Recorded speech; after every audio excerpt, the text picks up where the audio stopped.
Assalamualaikum warahmatullahi wabarakatuh.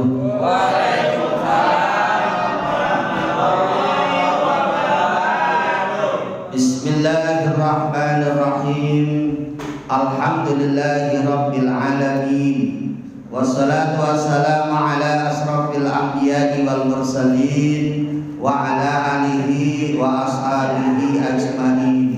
Rabbi shrah li sadri wa yassir li amri wahlul 'uqdatam min lisani yafqahu qawli, amma ba'du. Yang saya hormati para alim, para kiai, para asatidz, segenap tokoh masyarakat, wabil khusus yang saya hormati orang tua kita Bapak Haji Mu'alim dan Ketua Mushola Darussalam beserta jajaran kepengurusannya yang saya hormati, para donatur, Pak Haji Kasiru dan yang lain-lainnya semuanya yang saya hormati, para jamaah sholat tarawih yang mudah-mudahan semuanya dirahmati Allah Subhanahu wa taala.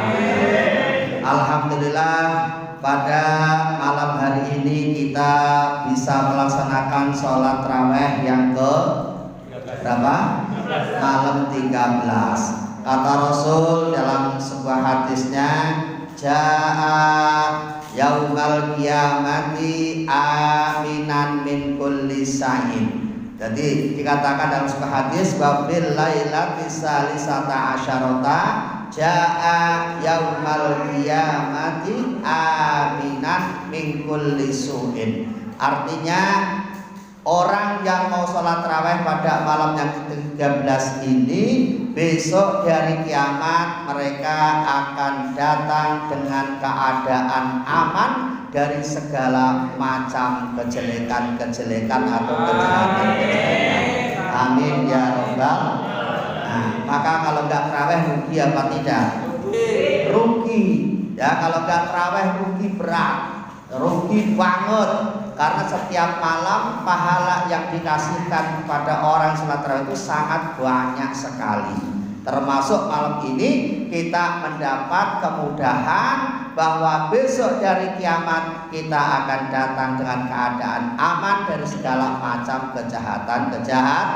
Mudah-mudahan itu berada di kita semua. Amin ya rabbal alamin. Para jamaah sholat tarawih yang saya hormati, dalam Ramadan ini dibagi menjadi 3 gelombang, 3 fase. Fase yang pertama yaitu mulai tanggal 1 sampai tanggal 10. Kata Rasul, awwaluha rahmah. Gelombang pertama ini kita akan mendapatkan rahmatnya Allah Subhanahu wa ta'ala. Tanggal 1 sampai tanggal 10. Alhamdulillah sudah kita lewati. Ya, ibarat lomba ini adalah babak penyisian. Kalau babak penyisian ini biasanya pesertanya masih banyak, ya, karena belum ada yang kalah. Ya, ini nanti kita beradu lagi menuju babak kedua, babak semifinal. Babak semifinal ini mulai tanggal 11 sampai tanggal 20. Nah, karena semifinal otomatis yang kalah minggir, yang kalah udah nggak tarawih itu, yang nggak tarawih itu berarti yang kalah karena nggak tarawih, nggak puasa, kalah sudah. Ya, memasuki babak semifinal ini 11 sampai tanggal 20. Nah, ini kita ini semifinal ini. Nah, tinggal siapa yang bertahan nanti ketahuan. Nanti babak finalnya mulai tanggal 21 sampai tanggal 30. Mungkin dia tinggal 1 saf atau tinggal 2 saf. Kalau tadi masih 4 saf karena semifinal. Kemarin mah nggak muat. Tanggal 1 sampai tanggal 10 nggak muat itu karena itu penyisian. Ya. Nah, sekarang sudah semifinal, sudah ada kalah minggir. Nanti tanggal 21 banyak lagi yang kalah. Ya, tinggal siapa yang paling bertahan itulah yang pemenang. Kalau pemenang hadiahnya apa? Berhak mendapatkan hadiah Idul Fitri. Itu Idul Fitri bagi orang yang puasa. Idul Fitri kok nggak puasa kok tahan Idul Fitri. Ya, kalau Idul Fitri itu hadiahnya orang yang berpuasa, yang mau sholat tarawih. Baik, wa ausatuha magfirah. Kedua ini kita akan mendapatkan magfirahnya Allah Subhanahu wa ta'ala. Kita akan dapat ampunannya Allah Subhanahu wa ta'ala. Orang yang mendapatkan ampunan Allah ini tidak tidak cuma-cuma, tetapi ini harus ada satu usaha yang harus dikerjakan. Bagaimana caranya supaya dapat ampunan Allah? Tentunya kita harus banyak ibadah. Banyak apa, Pak? Ibadah kepada Allah Subhanahu wa ta'ala. Lah ibadah ini harus kita pahami apa itu ibadah. Ibadah secara definisi adalah ismun jami'un likulli ma yuhibbuhullahu wa yardahu minal aqwali wal af'ali adh-dhahirati wal batinati. Ibadah adalah sebuah nama yang mencakup segala macam bentuk ucapan-ucapan kita, perbuatan-perbuatan kita, baik yang nampak maupun yang tidak nampak, yang kelihatan maupun yang tidak kelihatan, yang disukai dan diridhoi oleh Allah Subhanahu wa ta'ala. Pertanyaan kita adalah, sudah sejauh manakah ucapan-ucapan kita, perbuatan-perbuatan kita yang selama ini kita lakukan, apakah sudah menuju ucapan atau perbuatan yang diridhoi oleh Allah Subhanahu wa ta'ala? Kalau memang sudah, alhamdulillah, kita termasuk orang yang beruntung. Tetapi kalau masih belum, mari, mumpung Allah masih memberikan kesempatan kepada kita, yuk kita gunakan kesempatan ini dengan sebaik-baiknya untuk memperbaiki ibadah kita kepada Allah Subhanahu wa ta'ala. Tentunya ibadah ini hanya untuk mengharap ridhonya Allah, hanya untuk mengharap ridhonya Allah, bukan untuk apa-apa. Kita ibadah ini tujuannya hanya untuk mengharap ridho Allah Subhanahu wa ta'ala. Makanya semua ibadah ini muaranya, tujuannya adalah la'allakum tattaqun. Ibadah ini tujuannya membentuk manusia supaya menjadi manusia orang yang bertakwa kepada Allah Subhanahu wa ta'ala. Takwa jangan disalahartikan. Takwa nanti diartikan takutnya kalau sudah tua, repot. Ya, takwa artinya takut nanti kalau sudah tua. Sehingga kalau masih muda nggak perlu sholat, kalau masih muda nggak perlu puasa, kalau masih muda nggak perlu ibadah. Ini pemahaman yang keliru. Kadang-kadang taubat kok ditunggu kalau sudah tua baru taubat. Muda nggak mau taubat. Padahal taubat ini harus segera. Wasari'u ila magfiratin mir rabbikum wa jannatin arduhas samawati wal ardh. Bersegeralah kalian minta ampun kepada Allah. Jangan ditunda-tunda. Sekali melakukan kesalahan langsung istighfar. Astagfirullahaladzim. Itu jangan kok nanti nunggu lebaran baru minta maaf. Enggak. Minta maaf itu harus nunggu sampai lebaran. Sekarang kalau minta maaf juga boleh, gitu loh. Karena apa? Umur manusia tidak ada yang tahu. Sekarang sehat, besok sakit. Ada enggak? Ada. Sekarang masih seger, besok mati. Ada enggak? Ada. Makanya enggak usah ditunda-tunda. Kita tobat harus segera, jangan menunda-nunda kalau kita punya kesalahan, apalagi kesalahan kepada Allah Subhanahu wa ta'ala. Ini ya. Jadi takwa ini jangan diartikan takutnya kalau sudah tua. Ini ya, karena takwa ini harus kita lakukan ketika kita sudah mendapat mandat dari Allah, ketika kita sudah menjadi orang mukallaf, ketika sudah saatnya kita menjalankan ibadah, yaitu mulai akhir balik ya, mulai balik itu mulai 15 tahun sampai sekarang, dan harus kita lakukan apa yang diperintahkan Allah dan apa yang dilarang oleh Allah Subhanahu wa taala kita jauhi.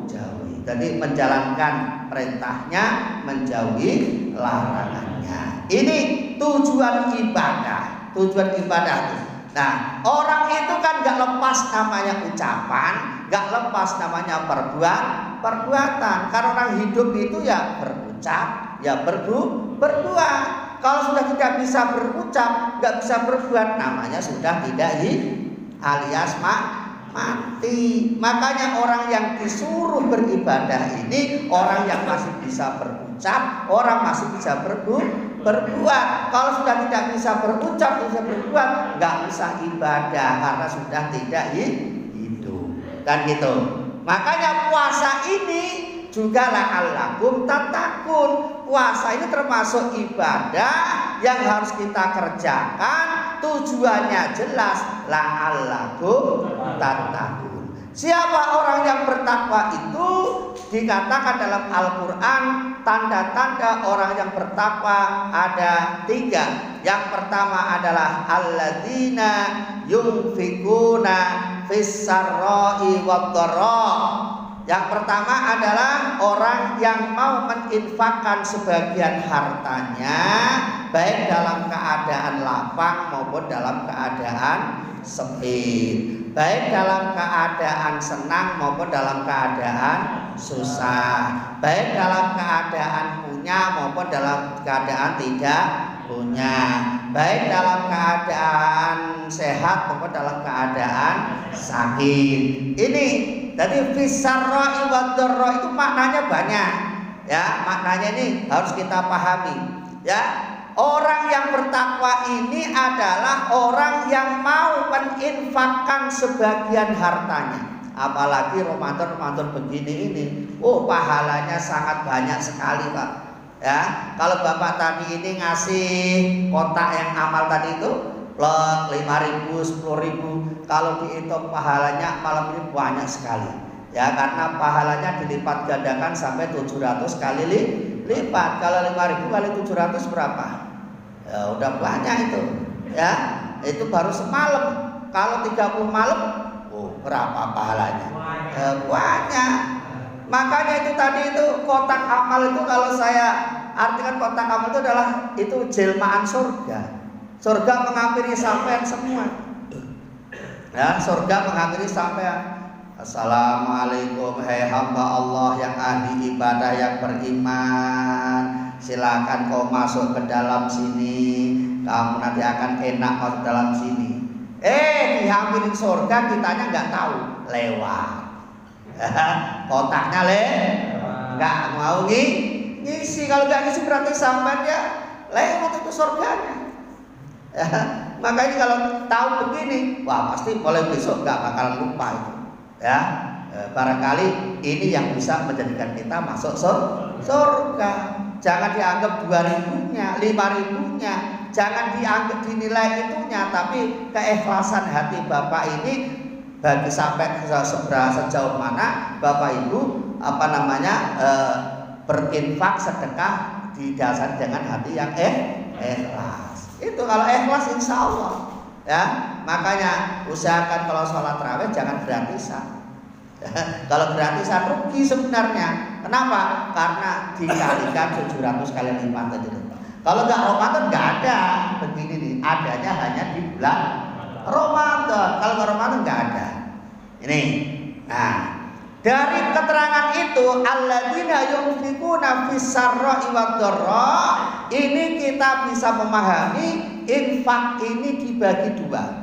Ada yang namanya infak wajib, ada yang namanya infak sunnah.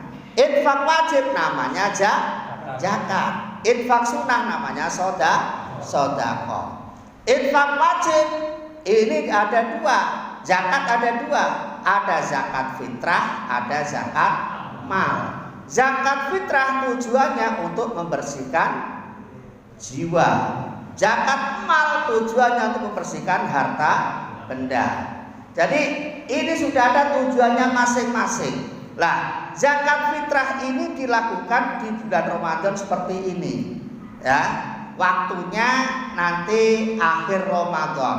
Waktunya akhir Ramadan, ya. Akhir Ramadan berakhir, kita kewajiban mengeluarkan zakat fitrah yang sudah disampaikan ketua mushola tadi, 3,5 liter beras, atau kalau pengen pakai duit ya 35.000, gitu ya, 35.000. Nah, karena ini mungkin kita pengen pengen takjil, boleh. Mulai sekarang dengan zakat juga boleh, ya, namanya zakatnya takjil. Nah, nanti niatnya ditambahi, nawaitu an ukhrija zakatal fitri an nafsi takjilan. Ada takjilannya karena belum saatnya. Saatnya nanti kan terakhirnya nanti apa? Menjelang Idul Fitri. Karena sekarang namanya takjil. Takjil itu didahulukan, nggak apa-apa, ya, boleh, ya, takjilan lillahi ta'ala. Tuh. Nah, saya berpesan kepada Bapak Ibu, kalau kita zakat nanti usahakan yang terbaik. Maksudnya pakai beras yang terbaik, ya, pakai beras yang terbaik. Karena itu untuk ibadah. Kalau itu ibadah silakan yang terbaik. Jangan kok asal-asalan, ya. Nih, mentang-mentang ada beras yang harga 8.000. Wah, nanti belinya beras yang 8.000. Lumayan lah, 8 kali 3,5 kan kurang dari 35.000, ya. Apalagi nanti ada kalau beras raskin itu, raskin itu kan beras murah lagi itu malah, ya. Itu jangan sampai pakai beras yang begitu, karena itu ibadah. Kalau ibadah harus yang terbaik. Jangan sampai kita ibadah pakai cara-cara yang tidak bagus. Ini yang kedua ini nanti kita latihan jujur. Artinya kalau sudah zakat, nanti kalau malam diantar panitia zakat ya jangan diterima. Kalau sorenya zakat, malamnya dikasih beras diterima, ya itu namanya bukan zakat, tapi sampean tukar beras. Ya jangan sampai terjadi. Kita jujur. Wah, ini ibadah itu kan untuk mengetes kejujuran, ya. Nggak ada yang tahu ini, terima aja. Ya berarti kan sampai bohongin dirinya sendiri, ya kan? Nah, jangan sampai bohongin diri sendiri, jujur gitu loh. Kalau memang sudah zakat, ya jadi zakat ya udah, jangan ini zakat nanti malam terima lah, namanya bukan zakat, itu namanya tukar beras. Ini ya tentang zakat fitrah harus dilaksanakan, ya, paling lambat sebelum Lebaran. Itu. Yang kedua zakat mal ini untuk membersihkan harta kita, ya. Rata-rata kalau kita ambil rata-rata nih zakat mal ini adalah diambilnya 2% setengah. Kalau kita punya uang 1 juta berarti 25.000 dikeluarin. Punya 10 juta ya tinggal ngalikan 10. Punya 100 juta tinggal ngalikan 100. Pokoknya 2% setengah dikeluarkan. Ya, ini juga nggak usah diumpet-umpetin. Kita harus jujur. Ya, kita punya harta 100 juta ya dihitung sendiri, nggak usah nyuruh orang coba hitungin harta saya, nggak usah begitu, dihitung sendiri hartanya berapa, potong 2% setengah. Ya. Nah, kalau zakat itu harus pas, karena zakat ini wajib, harus ada aturan yang pasti. Kalau sedekah bebas, mau sedekah berapapun bebas, mau banyak mau sedikit bebas, namanya sedekah. Sedekah ini tidak ada aturan yang pasti. Kalau zakat ada aturan yang pasti. Makanya kalau zakat nggak boleh ditawar. Ya, kalau zakat nggak boleh ditawar. Ya, harus, karena melatih kejujuran. Sampai di mana kejujuran kita? Kita punya harta berapa, jujur, nggak usah ditutup-tutupi, karena ini untuk kebaikan kita sendiri. Dan orang yang jujur tentang zakat pasti berkah, pasti Pak. Ya, pasti berkah. Nggak mungkin orang banyak zakatnya terus jatuh miskin, nggak ada ceritanya. Ya, nggak ada ceritanya. Nih, orang yang sudah kaya raya banyak harta, kok banyak zakatnya, ini belum ada ceritanya jatuh miskin. Karena az-zakat an-nama. Zakat ini adalah artinya an-nama, tambah. Ya, tambah berkah, bukan berkurang. Memang kalau kita lihat zakat itu kelihatannya berkurang, tapi kenyataannya zakat itu tambah berkah, Pak. Ya, makanya ini kalau kita lagi banyak harta dikasih kelebihan oleh Allah, jangan malah hitung-hitungan, jangan.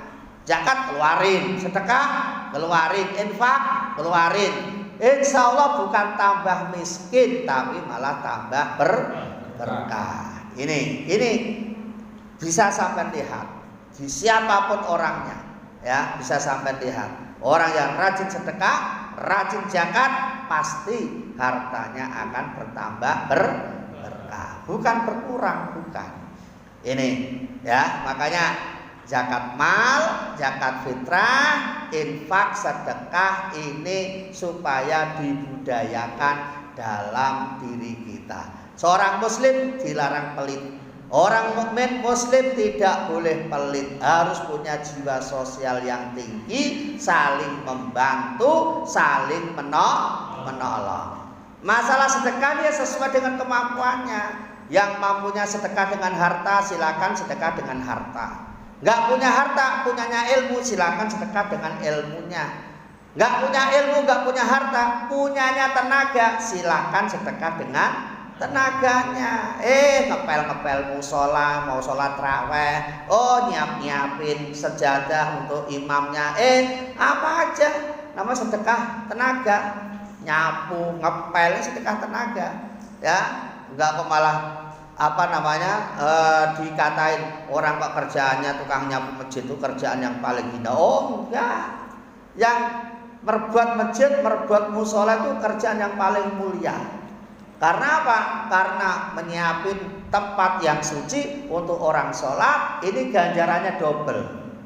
Ya, tempat itu bagi orang sholat, semakin banyak orang sholat di tempat itu, semakin banyak pahalanya orang yang membersihkan musola atau masjid. Amin Allahumma amin. Jadi ini kalau kita ngerti gitu, mah insya Allah nggak ada malesnya kita membersihkan masjid, menjaga, merawat, ini nggak ada malesnya. Ini ya. Terus yang keempat, kalau nggak punya harta, nggak punya ilmu, nggak punya tenaga, karena sudah tua hanya bisanya berdoa, silakan sedekah dengan doanya. Gitu. Jadi jangan kepulang balik, Allah jangan ditipu-tipu. Ini punya harta, dimintain. Ada panitia pembangunan musola, Pak Haji, ini musola membangun, Pak Haji mau nyumbang apa? Kan namanya Pak Haji kan duitnya banyak kadang-kadang gitu kan. Apa katanya? Ya udah saya doain aja, mudah-mudahan cepat selesai pembangunannya. Punya harta kok nyumbangnya doa. Ini kan membohongi diri sendiri namanya. Ya, nggak boleh begitu, nggak boleh. Kalau punyanya harta, silakan pakai harta. Punya doa, silakan pakai doa. Punya tenaga, silakan pakai tenaga. Ini ya. Yang kedua, wal kaliminal ghaib. Tanda orang yang bertakwa yang kedua yaitu adalah bisa menahan hawa marah. Ya, walaupun dia bisa emosi, tapi kalau dia bisa menahan emosinya, itu yang lebih bagus. Misalnya kok diajak berantem orang kok, ya dia bisa nahan emosi, itu lebih bagus. Karena apa? Orang yang bisa menahan amarah ini adalah termasuk orang yang bertakwa kepada Allah Subhanahu wa taala. Ya, Bapak di keluarga jadi pemimpin keluarga. Lihat istrinya kurang pas, ya jangan langsung marah, jangan emosi. Ya. Mungkin ya memang walaupun tuh boleh dimarahin, tapi ya jangan terlalu marah sama anaknya, sama keluarganya, sama